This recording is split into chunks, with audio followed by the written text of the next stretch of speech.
तो दोस्तों इस वीडियो में हम नेक्स्ट एपिसोड के प्रीव्यू को एक्सप्लेन करने वाले हैं। नेक्स्ट एपिसोड में तो बहुत बुरी वाट लगाने वाला है वांग लिन उसी एंसेस्टर की, जिसे देखने में तो खूब मजा आएगा। तो उसी के हम प्रीव्यू को एक्सप्लेन करेंगे। तो जैसा कि अभी तक हमने देखा था, वांग लिन को उस बात का पता लगाना था कि असल में यहाँ पर डीमन स्पिरिट लैंड के अंदर ऐसी क्या खास बात है जिस वजह से ऑल सिन और बाकी के जितने भी टॉप के कल्टीवेटर वगैरह है ना, वो सब यहाँ पर इंटरेस्टेड है। तो इसका जवाब उसको ये मिला था कि किंगलिंग नाम का एक बहुत ही पुराना कल्टीवेटर था जो कि बहुत ज्यादा स्ट्रॉन्ग हुआ करता था, और उसी का इनहेरिटेंस ना इसे डीमन स्पिरिट लैंड के अंदर मौजूद है। और जिसको भी वो इनहेरिटेंस मिल जाए ना, तो उसने अगर अपना सेकंड स्टेज ब्रेक थ्रू करके रखा हुआ है तो उसके पास चांस होगा कि वो अपना थर्ड स्टेज भी ब्रेक थ्रू कर पाएगा। यही वजह थी कि ऑल सिर और बाकी के जितने भी टॉप के कल्टीवेटर हैं जो अपना सेकंड स्टेज ब्रेक थ्रू कर चुके हैं, वो लोग इंटरेस्टेड थे डीमन स्पिरिट लैंड के अंदर। साथ ही साथ वांग लिन को एक सेलेस्टियल सीड के बारे में भी पता चला था जिसकी मदद से अपनी कल्टीवेशन को इंक्रीज किया जा सकता है। तो प्रीव्यू के हिसाब से जैसे ही वांग लिन को उस एंसेस्टर के बारे में पता चला था ना, जिसने अपने बंदों को भेजा था वांग लिन को मारने के लिए, उसको पकड़ के लाने के लिए, तो उसी के पास ना वो सेलेस्टियल सीड बहुत सारे मौजूद है। तो वांग लिन यहाँ पर उस यूनशन से कहता है कि ठीक है, मैं जा रहा हूँ उसी एंसेस्टर के पास, तो मुझे वहां तक ले चलो, और हुआ तो मैं तुम्हारी बहन को बचा लूंगा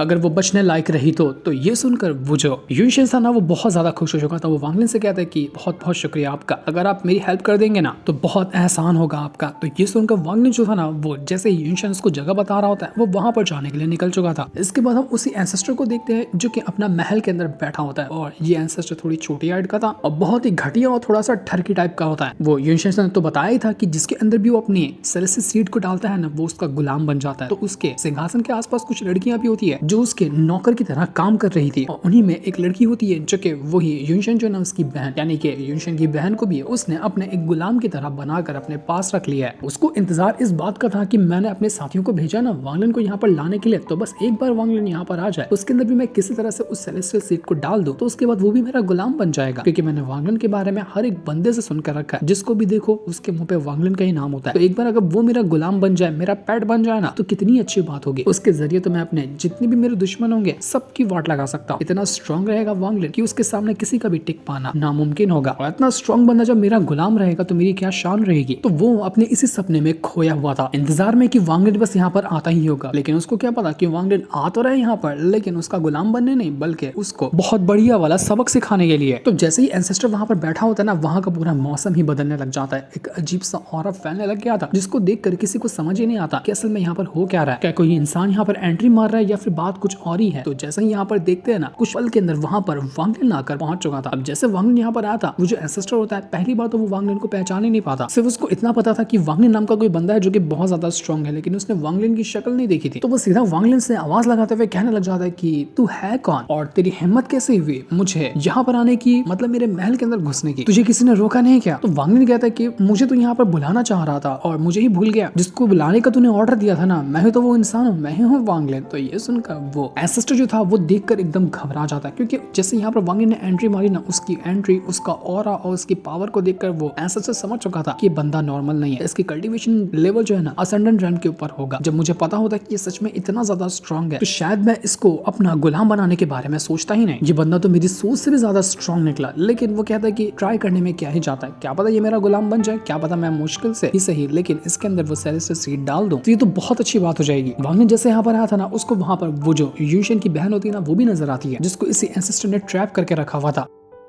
तो वांग लिन उस एंसेस्टर से कहता है कि मैं जब यहाँ पर आ चुका तो तू खुद यहाँ पर मेरे सामने आकर मेरे घुटनों पे गिरेगा या मुझे ये काम अपने हाथों से करवाना पड़ेगा। तो ये सुनकर वो एंसेस्टर जो था वो कहने लग जाता है कि महल में मेरे आया है और यहाँ पर आने के बाद तू मुझे ही धमकी देने की कोशिश कर रहा है। यहाँ पर ना उसके करीब 9 टोटल ना गार्ड्स वगैरह थे, 9 तो थे, लेकिन एक जब वांग लिन के पास आया था तो वांग लिन ने उसको मार कर उसकी सोल को कलेक्ट कर लिया था ना, तो अब टोटल 8 उसके पास गार्ड होते हैं। वो अपने सारे गार्ड से कहता है कि जाओ और इस वांग लिन की ना जान ले लो, मुझे किसी भी हालत में इसके अंदर वो सीड डालना है। तो सारे के सारे लोग जो थे ना, वो यहाँ पर वांग लिन के ऊपर अटैक करने की तैयारी शुरू कर देते हैं ताकि वो वांग लिन की जान ले सके। लेकिन वांग लिन को इससे क्या ही फर्क पड़ने वाला था, उसने अभी वो गॉड स्लेइंग चैरियट की बीस्ट को कंट्रोल करना सीखा था ना, वो उसकी पावर को यूज करता है। साथ ही साथ उसको जो एकिलियन बीस्ट मिला था बहुत टाइम पहले, वो उसको भी बाहर निकाल लेता है। एकिलियन बीस्ट बहुत टाइम बाद बाहर निकला था, वो बहुत ज्यादा भूखा था, तो उसको जब इतने सारे यहाँ पर सामने बंदे नजर आते हैं, उसके तो मुंह में पानी आ जाता है कि मैं तो लोगों को नहीं छोड़ने वाला। वो एक साथ करते हुए सारे के सारे वो जो गार्ड्स वगैरह थे ना उस एंसेस्टर के, उनके ऊपर धावा बोल चुका था। गार्ड्स वगैरह, सिपाही वगैरह जितने भी थे ना यहाँ पर उन सभी की तो वो वाट लगाने में लगा हुआ था। तो ये नजारा देखकर एंसेस्टर जो था ना उसकी हालत खराब हो जाती है। वो यहाँ पर वांगलिन से कहने लग जाता है कि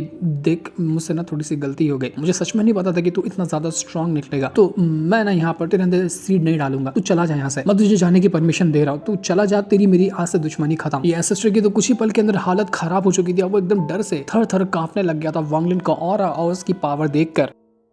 वो यहाँ पर वांगलिन से माफी मांगते हुए कहता है कि मुझसे गलती हो गई, मैं आइंदा कभी भी ना तेरे रास्ते में नहीं आऊंगा। लेकिन वांगलिन कहता है कि माफ कर दूं तुझे, वो भी तब जब तूने खुद यहाँ पर मुझे अपना पैट बनाने की, अपना गुलाम बनाने की कोशिश की थी, ये मुझसे नहीं हो पाएगा, इसलिए भूल जा, मुझे तेरी माफी एक्सेप्टेड नहीं है। उसके बाद तो वो वापस से अपनी पावर का यूज करते हुए ना उस एंसेस्टर के ऊपर अटैक करना शुरू कर चुका था। वो एंसेस्टर को खूब मारता है। जब मार मार कर एंसेस्टर की हालत खराब हो चुकी थी ना, तो एंसेस्टर समझ चुका था कि यहाँ पर माफी मांग के कोई मतलब नहीं है, या तो करना है या तो मरना है। तो वो आखिरकार वांगलिन से कहने लग जाते कि देख वांगलिन, तुझे पता नहीं है कि मेरा कल्टीवेशन रैंक क्या है, मैं असेंडेंट रैंक के ना मिड स्टेज पे मौजूद हूँ, जो कि तेरे से एक लेवल आगे ही है। और मैं अब यहाँ पर ना बहुत ज्यादा गुस्सा हो चुका। मैंने तुझे मौका दिया था कि तू यहाँ से जा सकता है, अपनी दुश्मनी खत्म करने का भी तुझे मौका दिया था, लेकिन तुझे ये मंजूर नहीं था। तो ठीक है, अब मैं यहाँ पर अपनी सारी पावर को यूज करूंगा और उसके बाद मैं तेरी जान ले लूंगा। तू पछताएगा कि तूने ये मौका हाथ से क्यों जाने दिया। तो वांगलिन कहते हैं कि ठीक है, मैं भी देखो ना तो क्या कर सकता है, मैं तो इसी चीज का इंतजार ही कर रहा हूँ कि कुछ तो अटैक तू करके दिखाएगा, वरना मेरा यहाँ पर आना वेस्ट हो जाएगा कि मैंने 2 थप्पड़ के अंदर तेरी जान ले ली। कम से कम मुझे भी तो अपनी पावर का जलवा दिखाने का मौका मिले। तो ये सुनकर एंसेस्टर जो था ना वो वापस से अपनी सारी की सारी टेक्निक को यूज करने लग जाता है। असल में ये जो एंसेस्टर था वो जो सेलेस्टियल रैम है ना, जो कि पूरी तरह से बर्बाद हो गया था, वहीं से आया हुआ था। तो उसकी जितनी भी टेक्निक होती है ना वो सारी की सारी सेलेस्टियल रैम से जुड़ी हुई थी, तभी तो उसके पास वो सेलेस्टियल सीड था। ये भी ना सेलेस्टियल रैम वाला ही था, जो कि बहुत ज्यादा स्ट्रॉन्ग होता है। वांगलिन शुरुआत में उसके ऊपर अटैक करने की कोशिश करता है, लेकिन जब यहाँ पर ये एंसेस्टर भड़क गया था, उसके बाद जब वो वांगलिन के ऊपर अटैक कर रहा था ना, तो उसके अटैक काफी ज्यादा स्ट्रॉन्ग थे। वांगलिन देखकर ये चीज हैरान रह जाता है कि इसके पास ना एक से बढ़कर एक ट्रेजर है। तो वांगलिन थोड़ी सी उसके साथ मस्ती करता है। वो देखना चाह रहा था कि ये अपने कौन कौन से ट्रेजर को निकालता है बाहर, ताकि वांगलिन को पता चल सके कि एंसेस्टर ना कितने तरह के सामान को छुपा कर रखा है। क्योंकि जब वो सारे सामान निकाल लेगा तो वांगलिन को पता चल जाएगा ना कि इसके पास कैसे ट्रेजर है, तो वो एक एक करके उसके सारे ट्रेजर लूट लेगा। इसलिए वो उसको कुछ मौका दे रहा था कि ठीक है, तुझ मुझ पर अटैक करना चाहता है ना, अपने सारे पावर का यूज करते हुए अटैक कर। तो एंसेस्टर यहाँ पर सारे अटैक का यूज करता है और उसके हर एक अटैक में वांगलिन की दिलचस्पी बढ़ते जा रही थी। वांगलिन तो ठान लेता है कि ये तो मुझे खजाने का डब्बा मिल गया, इस एंसेस्टर को मैं छोड़ूंगा नहीं, इसको पूरी तरह से मैं लूट जाऊंगा। वांगलिन के तो यहाँ पर मजे ही हो चुकी थी। तो उसके बाद वांगलिन उसके ऊपर खूब अटैक करता है, लेकिन हमें प्रीव्यू में नहीं दिखाया गया कि सच में वांगलिन यहाँ पर उसकी जान ले लेगा या उसके साथ क्या करेगा। पर जो भी वो करेगा ना बहुत ज्यादा मजेदार होगा। प्रीव्यू के अगले सीन में हम ये भी देख पाते हैं कि वांगलिन जो था ना वो यूनशन की बहन होती है उसके पास भी जाता है और उसको जैसे वो चेक करता है वो अभी भी यहाँ पर उसी सीड की वजह से उस एंसेस्टर के कंट्रोल में थी। वो यूनशन की बहन एकदम घबराई होती है। उसको लग रहा था कि वांगलिन यहाँ पर उसको अपना गुलाम बना लेगा, जिस तरह से उस एंसेस्टर ने गुलाम बनाया था वांगलिन भी उसके साथ वही करेगा। लेकिन वांगलिन कहता है कि मैं इतना भी गिरी हुई हरकत कभी नहीं करने वाला और मैं तुम्हें अपना गुलाम बना लूं, इतनी तुम्हारी औकात भी नहीं है। तो क्या वांगलिन यहाँ पर उस यूनशन की बहन को उस एंसेस्टर की पोजीशन से बाहर निकाल पाएगा, या जिस मकसद के लिए वो यहाँ पर आया था कि एंसेस्टर को लूटना और सेलेस्टियल सीड को हासिल करना, क्या वो इसमें कामयाब हो पाएगा? वो हमें पता चलेगा एपिसोड के अंदर, जो बहुत ज्यादा कमाल का एपिसोड होने वाला है और वो रिलीज होगा संडे वाले दिन, जिस दिन को दिखाते साथ ही ये प्रीव्यू वाला एपिसोड यहीं पर एंड हो जाता है। Thanks for watching.